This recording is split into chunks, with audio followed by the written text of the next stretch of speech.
চলছে শ্রাবণ মাস। কথিত আছে এই মাস হলো শিবের অত্যন্ত প্রিয়। এই সময়ে নিষ্ঠা ভরে ভোলানাথের পুজো করলে যেমন মনস্কামনা পূরণ হয়, তেমনি এই সময়ে কিছু কাজ করলে রুষ্ট হন মহাদেব। জীবনে নেমে আসে ঘোর অন্ধকার। এই কাজগুলো করলে শিবের আশীর্বাদ থাকে না ব্যক্তির ওপর। জেনে নিন শ্রাবণ মাসে কী কাজ করা থেকে এড়িয়ে চলতে হবে। এই মাসে গরু বা ষাঁড়কে আঘাত করলে রুষ্ট হন মহাদেব। এতে নন্দীকে অপমান করা হয়। নন্দী হলেন ভগবান দেবের প্রিয়। গরু বা ষাঁড়কে বাড়ির দরজায় দেখলে মেরে তাড়িয়ে দেবেন না।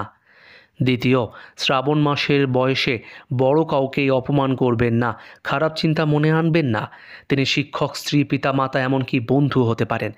যদিও বয়সে ছোট কাউকে অপমান করতে নেই, সকলের সাথে ভালোভাবে কথা বলুন, না হলে মহেশের রোষের মুখে পড়তে হবে। তৃতীয়, এই সময়ে যেহেতু শিব ঠাকুরকে তেল অর্পণ করা হয়, তাই সর্ষের তেল শরীরে মাখলে দেবতা রেগে যান।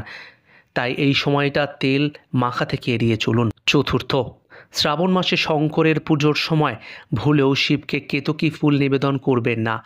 এটি করলে রুষ্ট হন মহাদেব।